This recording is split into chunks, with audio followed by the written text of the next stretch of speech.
Welcome back to the final episode of Krazy Flashback for the TransIP World of Legends Winter Split, where we took our finals to the next level. In this previous week, we went the full 5 games, and at the end of the day, after a full-fledged series and nothing else you could ask for more, it was none other than TransIP who were able to take the victory over MCon in the very last game, as we said already. Let's take a look at some of the highlights from those finals. Alright, I spent an ungodly amount going through these games, trying to find the best place so we could show them to you. So I'm gonna go through them one by one. Don't look at my YouTube, don't look at my LinkedIn. I am old, I'm gonna check the games. Let's see, first game.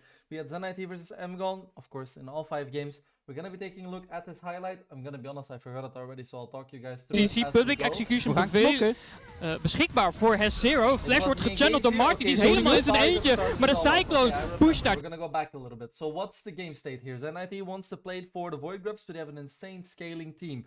However, MCon, they don't want to give it. They know that they scale really well on the other side, so they just don't want to give this one for free. Zero has a crazy flank teleport, and MCon think they have the upper hand on the TransIP. Van MCon vindt zich in een goede flankpositie. Public Execution BV. Beschikbaar voor Zero. Flash wordt gechanneld door Marty, die is helemaal in zijn eentje. Maar de Cyclone pusht daar 2 mensen van MCon omhoog. En dan is het TransIP die nu al genoeg damage heeft. Kijk naar de Nature's Grass van Whip om het op te ruimen voor TransIP. Wie heeft scaling nodig? TransIP vindt het al op 12 minuten. Ik werd And that's kind of what you get. That's kind of the deal of game 1, because after this TransIP just plays it smooth, plays it well. They use this advantage and don't let it go anymore. But I think this unprovoked fight coming in from MCon is what lost them the game in this first game. Here, the same thing again. Ik vind wel dat we op het punt aan het komen zijn dat één goede teamfight gaat worden. Oh, met hier van Jerky, dat is de combo. Meer kan je het niet over zeggen. Ja. En dan wordt Chuego. Maar in deze whip, hele goede. The end of the game already. Where MCon, they go ahead and they teleport towards the. I forgot his name. What's the name? Atakan, there we go. But then TransIP makes a play of just running it down mid lane, stopping their bases in the top side. They have a little bit of a skirmish in the Nexus, but this is TransIP's first game. So 1-0 for TransIP. In game 2, not really a moment that I could pick off. I wrote some notes about game 2. It was a good performance from MCon just across the board. The thing I want to highlight the most in that game was Mahonix's Alistar was really good, and Zero's Gnar. The fact that he was able to find those engages time after time and was able to get the first blood for his team in that top lane matchup was a game-winning play for MCon. So in game 2, MCon just calm and collected. They played as a unit, which got them the game in the second game. Now TransIP versus MCon in game 3, as we're gonna see here in a bit. You see everybody's basing after some altercations between Afribi and Jerky and Shogo and Mahonix, and it's Marty who decides, well, let's go, let's make a Marty party right here, and let's get the tower dive going. Amazing interrupt. Marty gaat daar naar voren, erg laag, vindt uiteindelijk nog de kill, de turret raakt hem niet eens, wat gebeurt? Well, it's the high-pitched, not the Japanese high voice that you see from Woong, but it's Woong himself that has the high what coming in, because honestly I completely understand. It's a crazy dive to go for, but Marty said, guys, let's just go for it. Afribi tanks up 1 tower shot, 1 sliver of his HP, but he will not go down. 2 key kills for the side of TransIP here in this third game. Now what else do we have? Ondige engage, want ze raken niet. A little bit of a misplay there, I say. A good play macro-wise from TransIP, and misplay from MCon from macro specifically. Because you take a look at the game state, they want to play towards that dragon. The dragon tower, however, is still going to be 25 seconds gone. And MCon, they want to take a hold of this river. They don't want to allow TransIP to walk in for free. But they forgot one of the most basic parts. And that is, of course, you need to have mid lane prio. Otherwise, your wave is just going to get pushed on. So TransIP, they understand MCon are in the river. They are not in the mid lane. What are we gonna do? Niet echt iets, en het is gewoon genoeg om je uit je eigen base te bullyen. Dan moet je als een MCon-fan schrik krijgen. Ja, Flash beschikbaar voor iedereen voor MCon. Dus er kan een teamfight gewonnen worden, er kan geoutplayed worden, maar het gaat zo lastig zijn. Whip heeft geen ultimate beschikbaar, dus dat maakt de teamfight een stukje lastig voor zijn team. Maar mijn god, de burst op Graertas. En dat is ook wel een stukje van je engage. MCon, they're completely on the other side. Their base is right there. What are you doing here? You want to look for a play, but you need to make one happen. You don't have the reliable engage though. Even the Troga doesn't have the Shirelias. He can't just walk up and find that rupture. It is very hard to get back into position here. And ZenIT, they make use of that moment. Als die nu weg is, Zero moet weglopen. Pak gewoon de Dragon. Jongens, iemand moet wel die Dragon gaan oppakken, maar ondertussen verlies je de base. De inhibitor getarget door ZenIT. Er is geen turret meer. Mcon, between a rock and a hard place. Ze kunnen niet één neer. Ja, de eerste kill gevonden door Mcon, maar ze moeten meer. Ze moeten veel meer. Tweede is hem ook gevonden. Like, he ends up getting 2 kills, and it ends up not being all too terrible for Mcon, but they still lost one of their Nexus towers. And later on, because of this play, they will end up losing the game here as well. So, a bit unfortunate. It's not this exact play that made them lose the game, but they definitely gave up a lot trying to go for that dragon. They ended up getting it in the end, but not in the same play. So, good job for ZenIT for recognizing the mispositioning on the side of Mcon and then capitalizing on it. Although, game 3 was very chaotic on the side of ZenIT. I think everybody will agree on that. But still, that play in particular was worth highlighting in my opinion. Now, let's take a look at the next one though. Dragon nog steeds niet gestart. Spanning op de This is in game 4. As you guys can see, what I wanted to highlight here was, of course, Guertas' Poppy.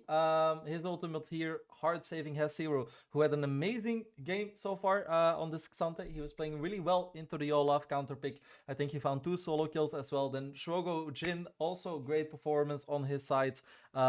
So yeah, 3 players I wanted to highlight in this game specifically. You're gonna see why. Je hebt geen mega info naar bomen, je hebt geen curtain call. Dit was een heel moeilijke fight om nog uit te spelen, maar dat is eigenlijk de beste follow-up die Marbirius en Shuego hebben. Maar ik staat nog steeds op een goede flank. Ogen op hem gericht voor een goede flank af te krijgen. Afribi is gespot. De Dragon die 6k HP. Het is een hele trage fight die opgezet wordt. Al houdt nog steeds beschikbaar voor de Cassante. Die wordt als eerste gehoekt, wordt gechased. Je ziet de damage is dan eindelijk daar. Maar de knockback van de Poppy. En dan die Jack nog helemaal niks meer. Behalve wegrennen van deze team 5. De Soul wordt opgepakt door Mcon. Maar het gevecht is nog niet klaar. ZenIT. Knock-up there from Guerta, saving his top laner, who found a couple solo kills this game. Je weet van alles af, ziet nu ook met de vision van de Bush dat deze gestart is. Kijk naar Mahonix, heeft weer een goede flankpositie. Zero wordt wat ziet, maar is lastig om down te krijgen. Gaat naar half HP, vinden ze daar dan de opening, de knock-up. En het is weer een ultimate verspild aan de tank Cassante. Mahonix is nog steeds daar in de buurt. De curtain call doet damage aan Freebie. Kijk hoe laag die gaat. Mahonix gaat in de backline, de crashdown komt daar neer vanaf Freebie. Hij moet free hitten, hij moet de damage doen. De Baron is weg. Maar kunnen ze het fight nog winnen? Kunnen ze wegkomen met deze buff aan de kant van Mcon? Een goede stun van Guertas. Op Whip gevonden, maar de shielding is insane. De shielding is immense. En Whip blijft leven. De Olaf heeft wel impact. Wie zegt dat hij dat niet heeft? Jin heeft in de tussentijd de Nautilus gekillt, maar Guertas moet het doen. Tussen 3 man zit daar. Kill Danny Carry. Whip loopt daar weg. En dan zijn er 2 members van Mcon die blijven leven met deze buff. Okay, well, Guertas, my bad. I mean, so it was a good play from Whip, but holy, whoa, okay, I didn't know that myself. Well, let's go to the next one. Okay, Guertas is built different, I guess, wow. Okay, more about Guertas. En dan is het ZenIT die toch wel deze Elder moet kunnen secure. What is his damage, by the way? Look, you see the HP? Look at the HP on Zeri. Shuego? What? Where does his HP go? Okay, yeah, it's just crazy damage coming in from the Jin. 4 items already, almost. So, I mean, understandable, but still. Oh, dit is zoveel damage! Aan Freebie gaat bijna neer. De shielding redt hem dan nog. En daar komt de curtain call, maar het is Mapiri met de snipe. Wie heeft een toplaner nodig met deze 2 super Mahonix gaat in! Maar er is nog geen follow-up. De let's bounce voor wat extra JCC. Shuego moet dan damage pompen samen met Barbarians. En met dat chase. To Jin and Zig, so perfect team fight once more, which allows them to get the victory. En niet gevonden op Afribi. Hij moet dan kijken. Hij moet dan de damage doen. Maar de Nexus wordt al getarget. We krijgen een game 5. Surely. 1 auto-attack meer. Insane series so far. I've shown just a couple of clips, just the most important ones from the games. But the games, oh my god, Jesus Christ. I cannot begin to fathom. Game 5, I don't know. What do you want me to do? I can sit here for 30 minutes and I can tell you how close it was. But it doesn't matter. I need to show you. The thing is, too many plays. This game was chaotic from start to finish. Everything you could want in a game 5. There is no structure whatsoever. People are just running around, dying, killing, whatever you want.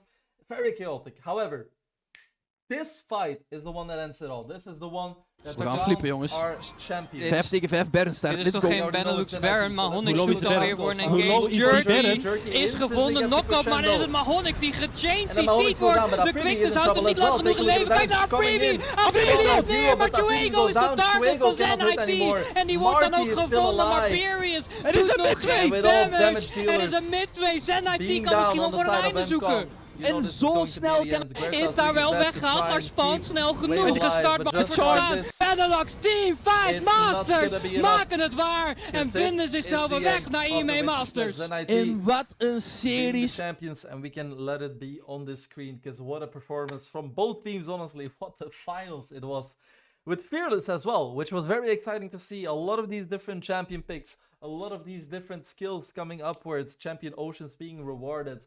And yeah, there's a lot to be said about all of these players, about all of these performances.